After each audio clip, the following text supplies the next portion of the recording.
Hey guys, I've got a bit of a sneak preview for you today. This is my soul level 434 character. I mean, just look at that amount of FP that he has. It's ridiculous. And I'm only about halfway to max level. Hey, look at this 90 faith, 90 intelligence. I mean, everything is just ridiculous across the board. The returns are so diminishing at this point that even if I double my soul level, I probably won't see more than like a 5% return in any of these stats. So let me show you some of the build. I'm still debating about whether I want to buff or whether I want to use infused weapons. I kind of have both equipped right now. I'm kind of going back and forth. I've got the Lingering Dragon Crest Ring +2, which in my view is a must. If you're going to rely on buffs, it extends the buff from I think 60 to 90 seconds. The Obscuring Ring, which we'll see come into play, and the Hornet Ring, and obviously the Silvercat Ring. I've also got a lot of Seek Brow on this build, and we'll talk more about that in a little bit. You'll notice I don't have the FAP Ring. I don't have the Life Ring. The Life Ring would probably be worthwhile. The FAP Ring, I'm not sure that it would be all that valuable or as valuable on a high-level build like this. So let me show you what invading at soul level 434 is like. First thing, you almost have to come in here as an Aldrich Faithful. And the reason is because, as you'll see, there is a lot of spell spam at this soul level. And so you almost have to be in a situation where you cannot hit the other invaders. It would be almost impossible if we were Reds trying to do this at this soul level.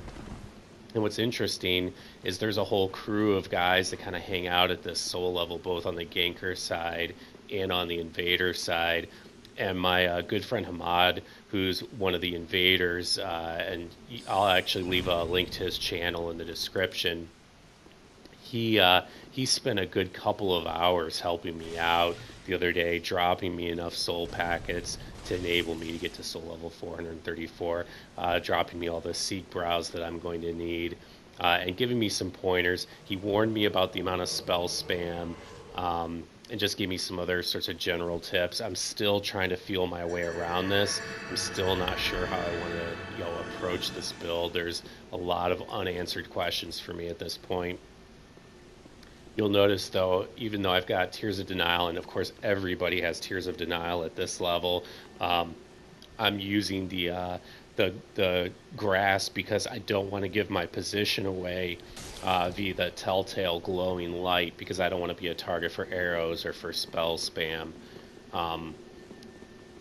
There's 3 guys down there, and kind of the game here is you want to make sure that there's 3 of you as well, because if there's a difference in numbers, it's incredibly challenging in there. One of them launched an arrow in and got me. So now there's 3 of us, and so now we're kind of ready to make our assault. And I'm kind of letting these guys lead just because I really cannot emphasize how different invading is at this level than maybe what you're accustomed to if you're accustomed to soul level 120 or anything lower. And you'll see I'm free aiming these lightning urns, and I'm actually hitting quite a few people with it. But this little exchange here made me realize that I need some sort of pyros, probably Chaos Bed Vestiges, unfortunately, or some sort of spell that's going to make me a force to be reckoned with. Because, to be honest, that's where most of the danger comes from. It's not from the melee attacks, it's from the spells and getting stun locked, getting hit by 1 or 2 spells. Like, you'll see one of these guys, I think, gets his tears popped in a minute, and it happens terrifyingly fast. This, I think, was only my 3rd. Yeah, there it is. There go the tears. This is only my 3rd invasion at this level, and right now I'm trying to stay down here close enough to this other Aldrich to give him some cover. So I come here and try and draw some of their fire off of him so he can get away. This is only my 3rd invasion at this level. I felt pretty well in the other 2 invasions, but I ended up getting cut down by spells, and as you might imagine, pointed down upon. There's one jackass here in particular that is really full of himself, and he's got a buckler, and he goes for the most blatant parries, and I've already backstabbed him like 3 different times. And I almost get him again here in just a minute. But the the weapons even at this level are ridiculous. Like, I think my Sunlight Straight Sword AR is around 600, and it gets close to 900 when I put Dark Moon Blade on it.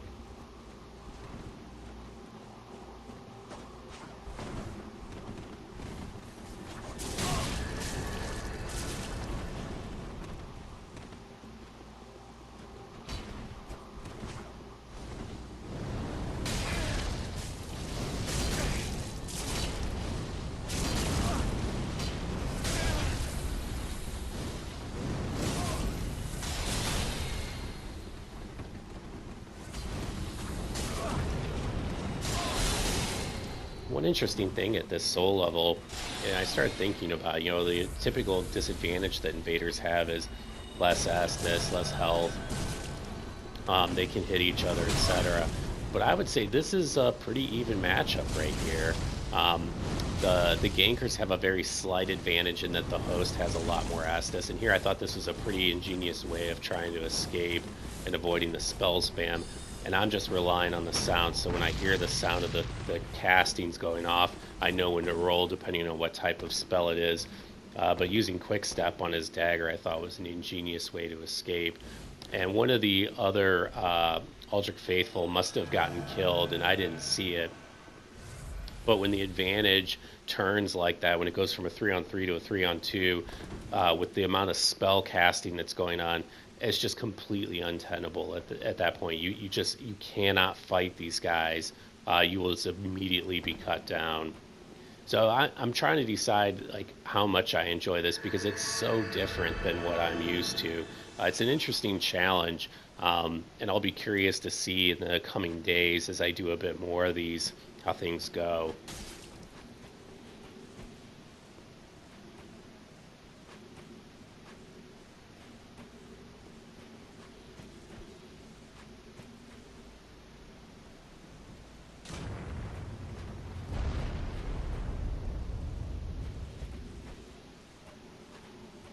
I've got all these weapons and all this heavy armor, and I think my equip ratio is like 54%. It's just silly. On any of my other builds, I'd be at like 115 right now. And here we see some taunts and some counter taunting. But there isn't any kind of taunt like doing damage to somebody else. That kind of speaks for itself. So here now we're just waiting for a third Aldrich to show up, and here he is. And this guy here actually, I think is part of the group that I've sort of joined forces with.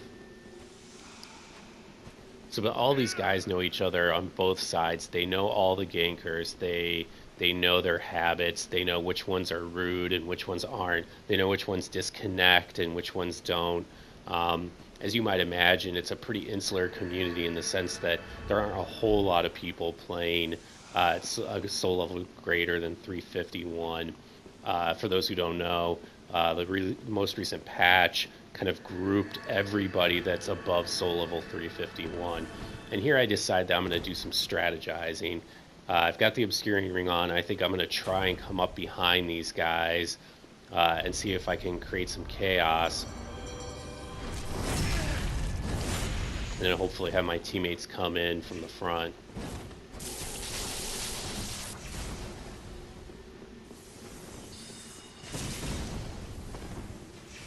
And there I was rolling just because of the noise of the spell.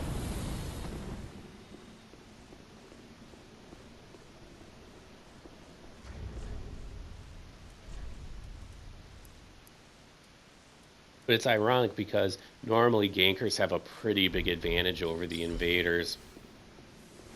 But at least with this particular group, again, I thought it was, at least in terms of just like the benefits from the game, it was pretty evenly matched. I think in terms of skills, we weren't all that evenly matched. And it's funny because while traditionally gankers have been the ones that have been more reliant on spells, it made me realize that maybe as an invader I should be using a lot more spells at this level. So I'm gonna have to spend a lot of time trying to figure out what kind of loadout I want. Do I want to be primarily faith, primarily magic, primarily pyro? Of course, on builds like these, you can be anything that you want to be.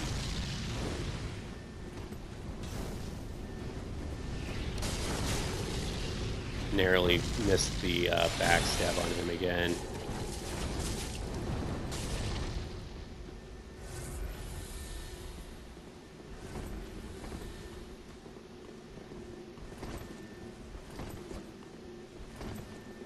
I can't tell. He may actually be light rolling in that armor.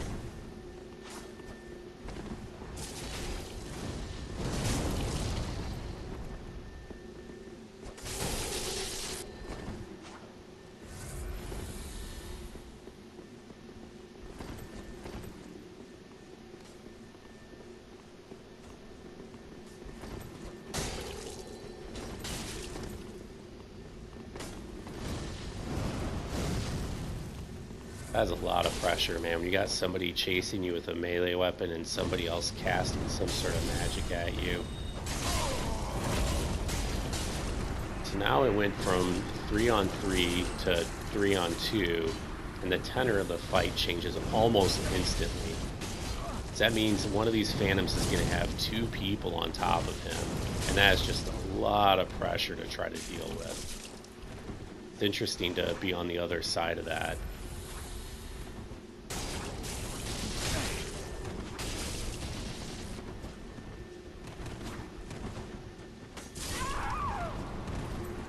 Now the host is pretty well screwed.